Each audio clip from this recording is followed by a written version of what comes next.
Rightio, our next speaker, Fiona Jose. I've always been proud that I think this conference has been a strong supporter of the no-brainer of the Northern Development Agenda, which is that the reality of the future of Northern Australia is the population base is founded on Aboriginal and Torres Strait Islander people, the people who've been here the longest and will continue to be here in the future, and that with some 94% interest rights and interests across the North Australian landscape, we must start Northern development with an Indigenous-led development agenda. I think it's been great. The conference has been focused on some of that. We had a fantastic forum yesterday led by Fiona, which brought some of these issues together. Joe talked about some of the bigger policy issues yesterday, and Fiona's focus today is really around some of those very strong, empowering questions, conversations that need to be happening within communities. So I'm going to welcome Fiona to the stage. But Fiona is a proud Aboriginal and Torres Strait Islander woman. Her love of family, culture and heritage has shaped her career. She wears it on her sleeve. It's very much part of how she operates. And she's had a very long career in empowering local change in Indigenous communities. Fiona first joined the Cape York Institute in 2010 and has since held a number of executive positions as Director of Leadership for Cape York Leaders Program, Chief Executive Officer for Cape York Institute, and now Executive General Manager of Cape Operations for Cape York Partnerships. She was a winner of the 2015 Telstra Businesswoman's Award, and in that context, in the Queensland context, for the purpose and social enterprise was the basis of that award. And she was also the Australian Institute of Management's Queensland Not-for-Profit Manager in 2012. So welcome, Fiona.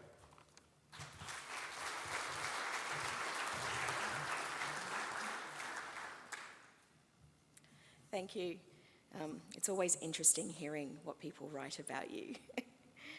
First of all, I do acknowledge Henrietta's formal welcome to country in the conference yesterday morning, and for her openness of her people and the warmth, and I pay my respects to her elders, to her and to the emerging leaders. I'd also like to bring you warm regards from my people from Cape York. So I'm part of Eastern Kuku-Yalanji, and from my other heritage in the Torres Straits, my connection there through Bardu. I'd like to pay my respects to all Indigenous leaders from across Australia that are here with us today, and the warmth and respect that they bring of their ancestors. And I'd like to respect everyone that's here. Please forgive me. I think there will be moments of coughing, hopefully not too much splattering to get through this. One of the things I thought I would do is set some context. Last week at Cape York Partnerships, it was interesting to hear some of my staff talking about a time of a Northern development conversation that actually excluded Indigenous people. So I was still in high school, so we're going to give away some of my ages with that. So I was still in high school, and they were talking about 1992 and how they had to have picket signs and pickets to actually get into a conversation around Northern development in Australia. And so when you think about that, I was thinking about it as I was thinking about what is it that I share with you today. And it really gave me this perspective to set the context. So when we were talking about that, and then even yesterday, talking to some of my Indigenous leaders from across the country and Cape York, when I was talking to them about this, they were telling me their stories of this era in this time in '92, where they were being a bit rowdy and kind of out the front of the conversation. And so I think about that, and I was in my senior years of high school, and I didn't have visibility of that, and nor did I know that was going on. So I say, quite probably boldly, and I think, Alan would expect this of me, so some 25 years on, where we're allowed into the conversation, which is great, tick. We're allowed to be a part of the conversation, but I think what I will focus on a bit is, but we're still not yet at the stage of leading some of that conversation. And I think that's the critical point for me in the work that we do, and if we're really looking at that empowerment agenda, it's kind of where we need to change some things. So yesterday marks 2 years since the release of the Australian Government white paper, Our North, Our Future. So the white paper highlights the importance of Indigenous land and resources to Australia's economic future. But 2 years on, The same old tired dreams of a grand northern expansion led by government continue to dominate the agenda.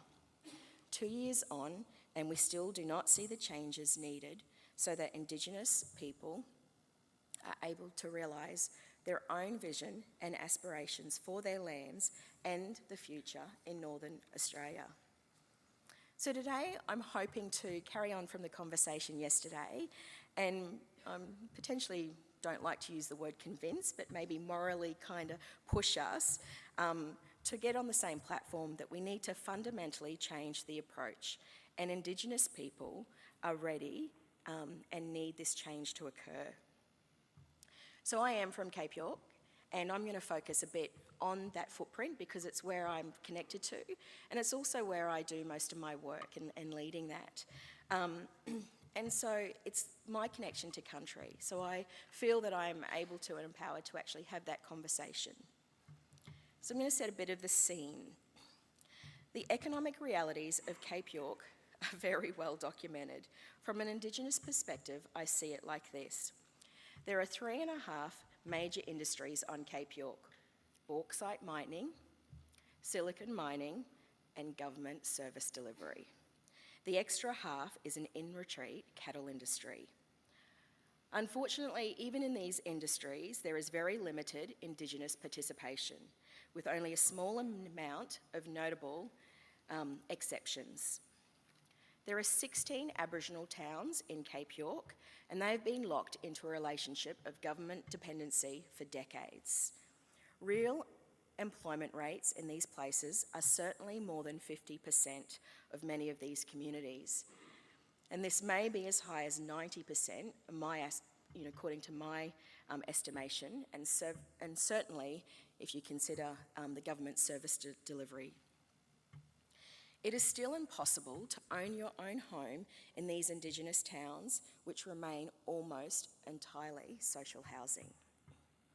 Some people simply see Indigenous communities becoming more and more concentrated of dependence, disability, and disadvantage. We all know there's red tape.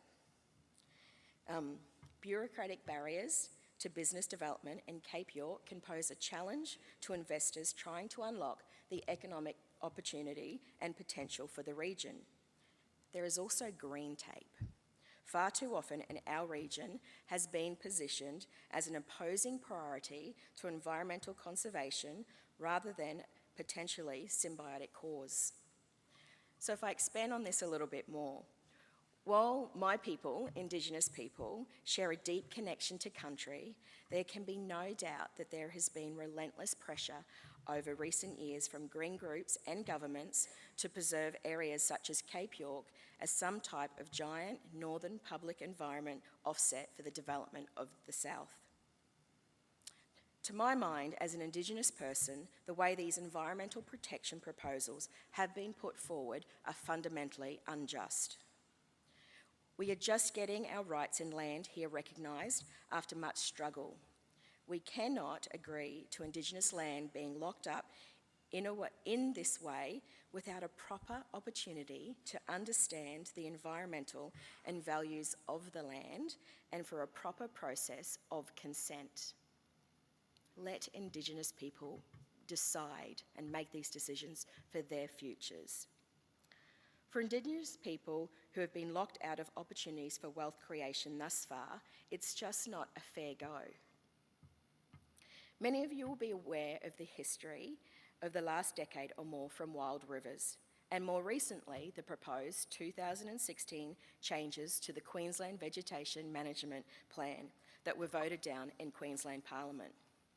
There was no consent sought from Indigenous landholders to modify or restrict land use rights under these proposals, nor any fair and reasonable process proposed to support the active management of environmental values that is expected under the regulatory and planning measures. That is expected under the regulatory and planning measures. We have to do better than this in how we go about protecting Cape York. It just can't be done in a way that makes Indigenous people losers again.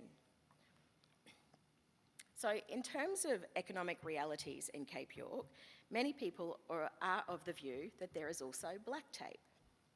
This is, people see our recognition of our native title rights and interest in land to be a barrier to investment and economic growth. There is work to be done in this area, yes, I'm the first to say that, but not in the way that you might think. A significant portion of Northern Australia, including Cape York, now holds some form of Indigenous tenure. It has been over 20 years since the High Court's Mabo decision and the commencement of the Native Title Act 1993, and more than 30 years since the issue of the Deed of Grant in Trust, DOGGIT, titles in Queensland. So the transfer of DOGGIT titles from Aboriginal Shire councils has only been partially completed in a handful of communities, and many native title claims are taking years or even decades to settle. The pace of progress is just too slow. We need to get it sorted, or we will hold back aspirations and investment for land and enterprise for decades to come. So the picture I've painted of Cape York economic development from an Indigenous perspective might sound a little dire. It's not necessarily the case. I'm just trying to really set the context. I have great optimism for our future.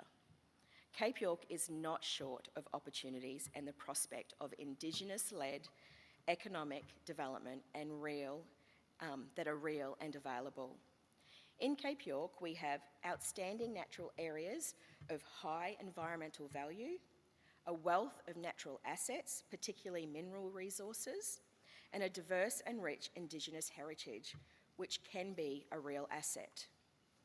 Indeed, Cape York is at a decisive moment in its history. While remoteness has historically inhabited the development of Cape York's great latent economy capacity, this is set to change. The infrastructure advancement to be provided through the 5-year Cape York Regional Program to seal over 300 kilometres of the Peninsula Development Road from Laura to Weipa by 2019 is an unprecedented opportunity of economic development in Cape York. With all-weather bitumen roads now connecting previously remote communities to regional centres such as Cairns, inbound and outbound industries may enter a rapid growth phase. This road infrastructure will make once unviable development viable. Another unsung opportunity is the fact that each of the 16 Indigenous towns on Cape York have a massive inventory of existing infrastructure, including an urbanised footprint of service land, including grid power and water supply, with roads and curbs, health clinics, council office, airstrips, marine facilities in some cases, stormwater, sewerage and water treatment, and schools. This infrastructure is worth a lot. It also costs money, with an annual bill for new infrastructure, repairs and maintenance, and services being several $100 million. It is therefore outstanding that this extraordinary pool of infrastructure is not accounted for or incorporated into government policy and planning frameworks for economic development, including the Northern Australia White Paper. Now, another reality, and this one is a real wake-up call for developing the North, and Joe talked about it, and Marty talked about it, and everyone talked about it in the forums yesterday. Indigenous people now have native title right across approximately 98% of Cape York, and more than 23% is under Aboriginal freehold title. So this means 23 is privately owned Indigenous land, with the caveat that most of it's communal, with more Aboriginal freehold yet to be transferred. So one of the core themes of the White Paper is increasing the level of economic development on Indigenous land. But I'm here to tell you that Indigenous people of Northern Australia do not feel a part of this discussion, even though we collectively own or have claim to more than 80% of the land in the North. For those of us involved in trying to drive this agenda, it is clear that Indigenous rights and interests in northern development are still seen as a barrier to overcome. Development is seen as something to be activated and pursued by others, by government or private sector, but not by Aboriginal people. We are merely black tape. We don't want to be seen as an impediment to development. We want development on our land to be driven and determined. We don't want development on our land to be driven and determined by external parties, such as governments. In this country, unfortunately, we are not very used to seeing Indigenous people as key actors and drivers of development. Instead, we are far more used to seeing Indigenous people in a passive role, dependent on government handouts or just sitting by and hoping for the opportunity to negotiate some royalties from our rights in the land when someone else decides to pursue a development opportunity. This just has to change. We need a new approach that backs Indigenous landowners to play a leading role in development so that Indigenous people can become a real driving force for the viability of Northern Australia, and all Australians need this, not just our people. This is both our right as Indigenous people and it is very much our aspiration, and I think sometimes that's missed. Now, one thing I need to make really clear, when I talk about Indigenous development, I'm not just talking about economic development. For me, Indigenous development is a holistic thing. The economic aspect is vital, but there are also social and cultural aspects, and they are all intertwined. I think we will do injustice if we try to separate them. So let me explain that a little bit more, hopefully. Indigenous leaders have long understood the Indigenous development challenge in Northern Australia. In our region, Noel Pearson shone a light on the development challenge when he set out the realities that have to be challenged so that Cape York people have the capabilities to choose a life that they have reason to value. Until the Indigenous people of Cape York can largely generate own incomes, they will be dependent on government, where someone else takes all the rights and responsibilities to make decisions and takes action on behalf of a relatively powerless people. Economic development is therefore closely linked to self-determination. The reason for emphasising the importance of economic development is not that the economy is more important than culture and social issues.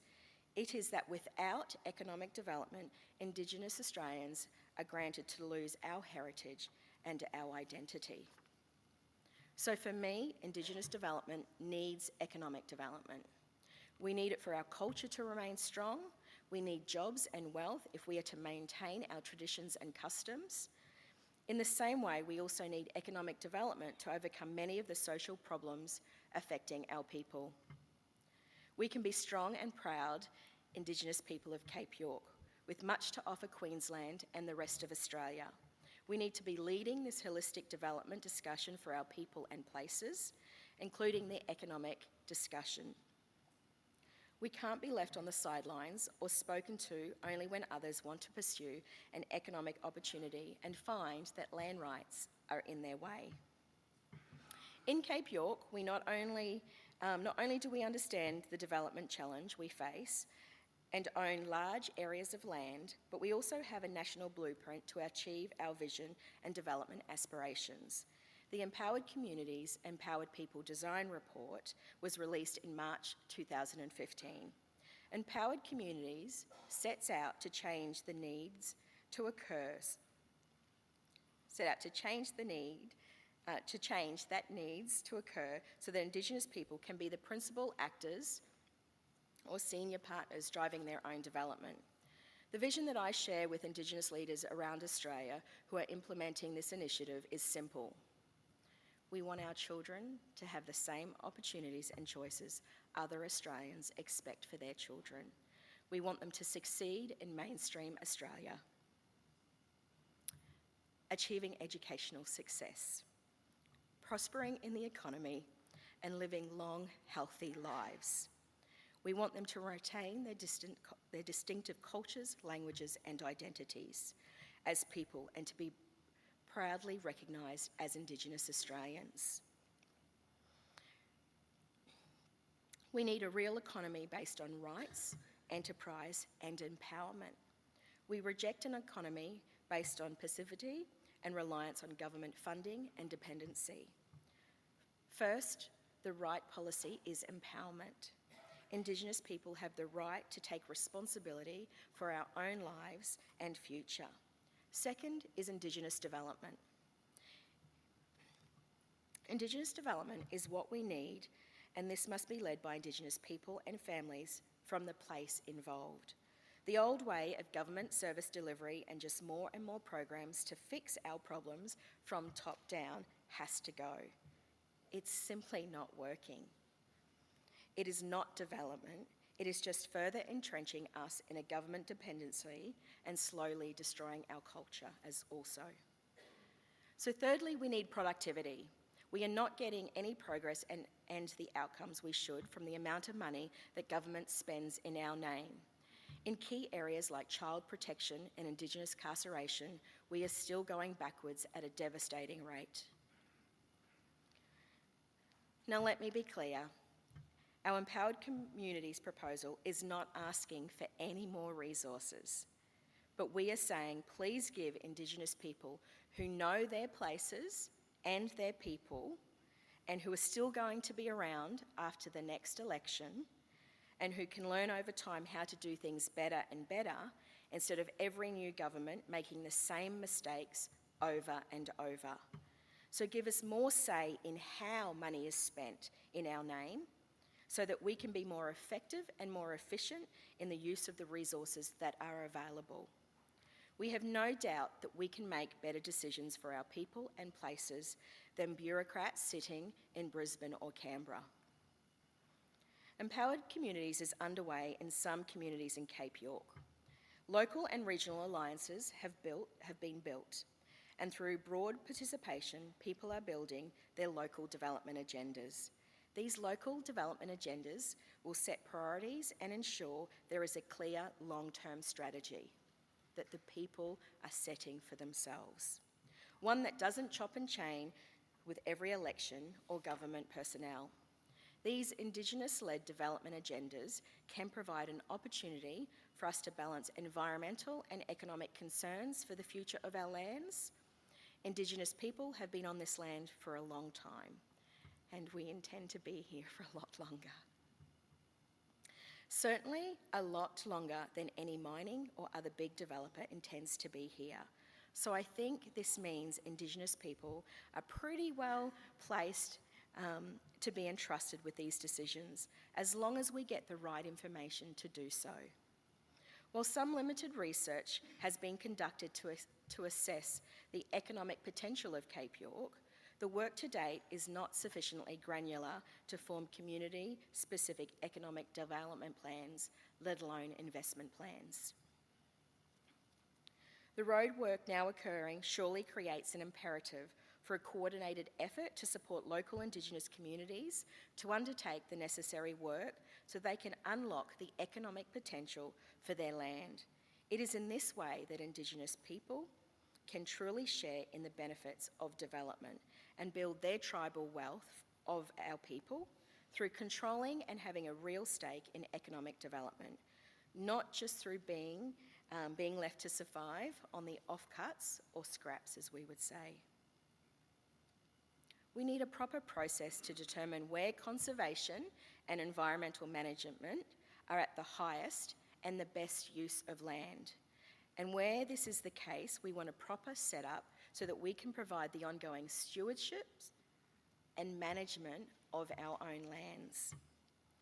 For Indigenous people to drive development in the way that we want for our people and places, it will require efforts between governments, the Indigenous landholders, the private sector to focus efforts in unlocking economic activity, including but not limited to industries in soft commodities, infrastructure construction and maintenance, extract resources, environmental services, and tourism.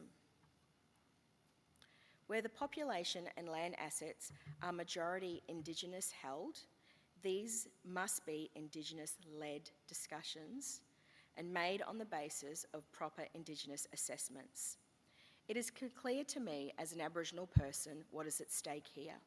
Cape York communities are at a critical junction for their future development and for their very survival. I challenge you all here to become a champion for the empowerment and development agenda that seems so clear to so many Cape Yorkers and Indigenous leaders across other regions. In the terms of Northern Development Agenda and the White Paper, Empowered Communities contains the necessary foundation for the solutions that the Australian Government and Queensland governments say they are seeking.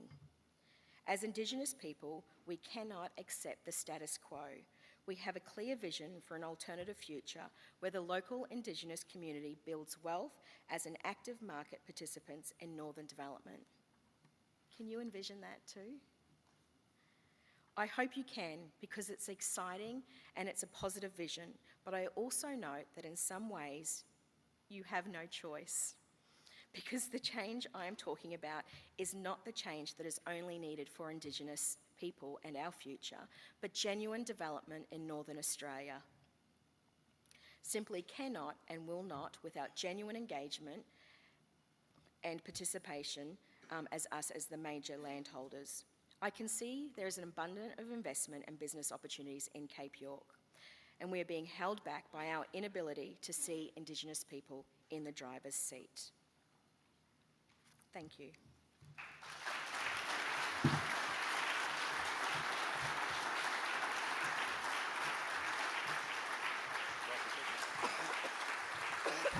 Thank you so much, Fiona. Got time for one question, so I want to see it as a good one. Any quick questions? One down here. And again, just let us know who you are and where you're from. Kim Campbell, Fodder King Limited. It's not a question about corporates. You expressed at the beginning of your talk frustration that individual Aboriginal people can't own their own houses or land or whatever in the Cape York area. My background, half of my forebears were Scottish. They were in the clan system. Since about the very early 17th century, the Scottish diaspora has been very effective all over the world in a lot of industry development, innovation, even though Scottish population is very small. What freed them up was being able to be free of the clan system, and that what came about was through education and through the ability to buy or sell their own land, and that has ended up in a blossoming of all sorts of things. So the Scottish were very effective with science, development of science, economics, education around the world, engineering, shipbuilding, financial innovations such as the insurance, etc. A lot of innovations. And what freed them up was that.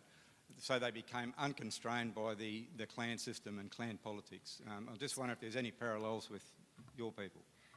No. So to make it really clear, and obviously this is a really complex issue, so what's missing there in the whole part of my talk is it's a legal issue, it's a government issue, but if you ask us and you ask landholders, we have the solutions, we just need to get government to enforce those. We know the way forward in a way which we can have home ownership on our lands and to do that, but we're dealing with the bureaucracy. So this is that empowerment agenda. That's what we're saying about how can we get governments to let us be the lead in what we want and not roll out. So what happened in those incidents for home ownership, so in Cape York, absolutely, so many Indigenous leaders, not all, I'm not speaking as for everyone, want home ownership, have solutions of what they can do, but the government then decides to roll out a social housing package, and that's your package and that's your dollars, and if you don't sign up to that, you're getting nothing else. So it's not actually kind of from that perspective of it. My real key point today is there are some really wicked, critical issues and challenges and problems. But what I need you to hear is we know them, we want them to be different, we actually have the solutions for them. That's actually the easy part. We know what we need to do.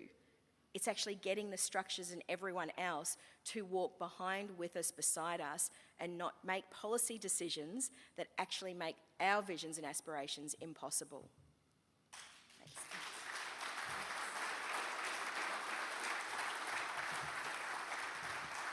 Thanks, Fiona. Much appreciated.